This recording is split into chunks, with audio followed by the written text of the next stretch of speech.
Por quase 400 anos, africanos e seus descendentes foram escravizados, tornando-se a principal mão de obra do Brasil. Mais de 130 anos após a abolição, os negros continuam ocupando trabalhos subalternos e são maioria no índice de desemprego. Para entender o porquê e como isso aconteceu, precisamos voltar ao passado.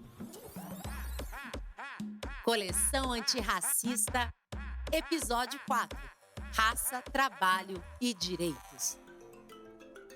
Durante a expansão econômica do café no final do século XIX, o Estado brasileiro patrocinou a vinda de milhões de imigrantes europeus para trabalhar nas fazendas. Mas, não era mais fácil contratar os negros que já trabalhavam lá? A justificativa na época é que o branco era bem mais preparado. Muitos estudos mostram que os imigrantes europeus que para cá vieram não tinham mais competências ou habilidades que os ex-escravizados, mas eles foram preferenciados. Nesse momento que a gente tem um rompimento de qualquer possibilidade de integração econômica da população negra. E muitos vão dizer, nossa, mas esse erro tem que ser feito. Na verdade, esse era o projeto. Esse era o projeto. Então há um discurso, há uma narrativa oficial criada para excluir negros das oportunidades de trabalho. A elite econômica pretendia transformar o Brasil num país branco. E não foi só na zona rural que a população negra vinha perdendo espaço para os imigrantes. No início do século XX, a emergente indústria paulistana chegou a ter mais de 90% dos postos de trabalho ocupados por imigrantes europeus, sendo que estes representavam somente 18% da população do estado. O que restava para a grande maioria das pessoas negras era o trabalho informal, os serviços braçais de baixa remuneração, os chamados trabalhos de negro: carroceiro, coletor de lixo, vendedor ambulante e empregada doméstica, ocupado majoritariamente por mulheres negras. Uma dessas mulheres foi Laudelina de Campos Melo, que lutou pelos direitos da categoria e fundou em Santos, em 1936, a Associação das Empregadas Domésticas do Brasil. A sua luta foi decisiva. Em 1972, as trabalhadoras domésticas conquistaram o direito à carteira de trabalho e o acesso à Previdência Social.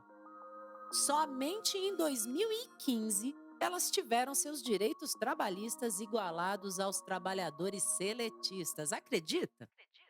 A violenta exploração do trabalho e o não reconhecimento das pessoas negras como cidadãs plenas de direitos sempre geraram revoltas e mobilizações.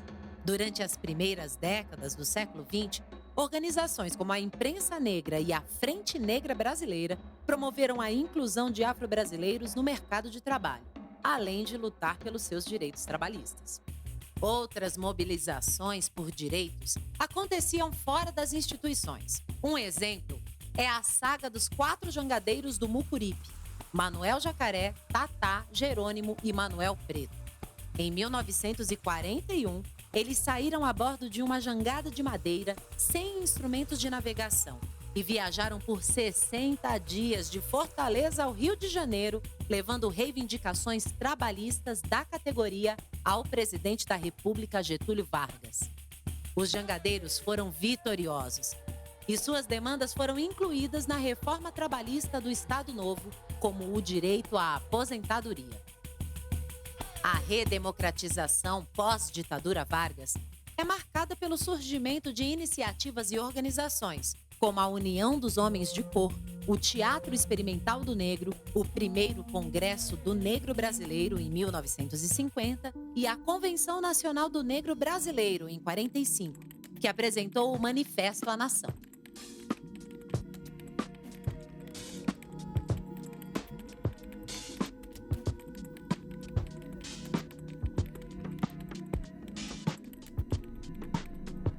Porém, nas décadas seguintes, durante a ditadura militar, a situação dos negros no trabalho piorou.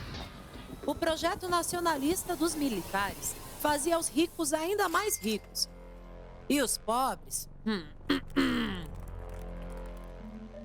Para vocês terem uma ideia, o valor de compra do salário mínimo caiu 50%, afetando diretamente os trabalhadores, que em sua maioria eram negros. Esse achatamento do salário mínimo só foi possível porque o regime autoritário não permitia sindicatos livres e autônomos. Isso quando o sindicato não era cancelado. Já em meados dos anos 80, com o fim da ditadura, os sindicatos voltaram a atuar livremente. E o movimento negro avançou na luta pela equidade racial no mundo do trabalho. Com isso, foram criadas comissões negras nos sindicatos e centrais sindicais, responsáveis pela realização de seminários e conteúdos de comunicação antirracista. É nesse contexto que lideranças e intelectuais do movimento negro fundam em 1990 o CERT, Centro de Estudos das Relações de Trabalho e Desigualdades. E eles chegaram chegando. Já em 1992, lançam o projeto de capacitação sindical, que resultou na aprovação de acordos coletivos e cláusulas de promoção da igualdade racial. Um bom exemplo aconteceu em 2004, com o acordo entre o Sindicato dos Empregados do Comércio de São Paulo, a Camisaria Colombo e a Têxtil Abril, quando estabeleceram a cota de 20% para funcionários negros. Outra ação efetiva do movimento negro aconteceu no começo dos anos 90, em Florianópolis, quando o CERT e o Sindicato dos Bancários denunciaram o governo brasileiro à Organização Internacional do Trabalho. A denúncia à OIT surte efeito, pois pela primeira vez na história, o governo brasileiro reconheceu a existência do racismo. Sério? Demoraram quase 500 anos para reconhecer? Pressionado, o governo cria o Grupo de Trabalho para a Eliminação da Discriminação no Emprego. O embrião de futuras políticas públicas, como as cotas nas universidades e no serviço público. Mas andamos para trás. O GT de combate ao racismo foi extinto no governo Bolsonaro em 2019. Aliás, todas as vezes que falamos em cotas raciais, aparece magicamente alguém para dizer que as cotas acabam com a meritocracia. O que, convenhamos, não faz o menor sentido, né? Não se pode atribuir mérito numa sociedade em que os brancos mantêm um sistema que lhes beneficia e gera um processo de marginalização e privação de oportunidades para negros e indígenas.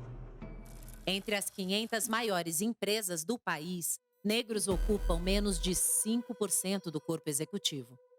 Também existe uma desigualdade nos ganhos. No mesmo cargo, em média, os negros recebem 35% a menos que os brancos.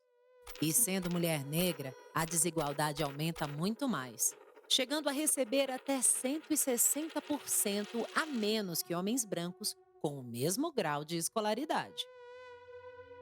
Um caso de falta de oportunidades para negros que chocou as redes sociais em 2021 aconteceu numa corretora de investimentos, ao publicar uma foto dos seus profissionais. Todos homens brancos.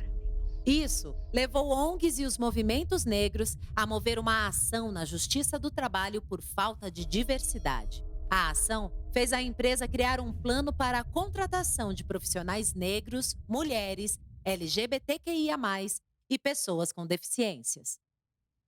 Para a promoção de equidade racial no trabalho, o setor público é fundamental. A gente pensa em política pública quando a gente pensa em um projeto de desenvolvimento. Um outro projeto de desenvolvimento a partir de uma justiça socioeconômica e ambiental antirracista. Então é preciso leis, é preciso isso, tanto no município, no estado, na União, olhar para os tratados internacionais e tudo isso é público. Assinado por 156 países e 16 mil empresas, o Pacto Global da ONU foi lançado para criar um mercado justo, inclusivo e sustentável. Surge daí o movimento Raça é Prioridade, que tem como meta no Brasil a promoção de 15 mil pessoas negras e indígenas a cargos de liderança até 2030. Em 2004, foi criado o ESG, que é o compromisso das corporações com a preservação ambiental, a questão social e de governança em prol de salários mais justos e da diversidade de raça e gênero. Então, quando a gente olha para o ESG, que pensa desenvolvimento a partir de critérios de interesse público, de direitos humanos, esse impacto social da empresa, a gente, olhando para o Brasil, não tem como fazer essa discussão sem olhar para a equidade racial, sem falar de racismo institucional. Então, as empresas que querem ter futuro vão precisar aderir de forma séria e efetiva a esses critérios. Esse movimento das empresas não vem de puro altruísmo, né? É que as corporações precisam de um ambiente de inovação para atrair mais investidores e, consequentemente, gerar maiores lucros. Já do lado dos trabalhadores, em 2017, seus direitos foram alvo de um novo ataque com a reforma trabalhista, que, entre outras medidas, retirou direitos, flexibilizou as formas de contratação e precarizou a vida do trabalhador. Veio a tal da uberização. Além disso, a reforma cortou o imposto sindical, impactando a estrutura dos sindicatos e federações, minando sua capacidade de negociação. Reduziu também o acesso dos trabalhadores à justiça do trabalho, atingindo principalmente as pessoas negras. A história do negro no mercado de trabalho é marcada por muita luta, avanços e retrocessos. Um caminho ainda longo que passa por transformações na vida social para chegar à tão sonhada equidade racial. Então, olhar para um projeto de país sem deixar a população negra para trás, que é mais da metade desse povo, é fundamental para que se tenha um projeto de sociedade que possa reduzir suas desigualdades históricas.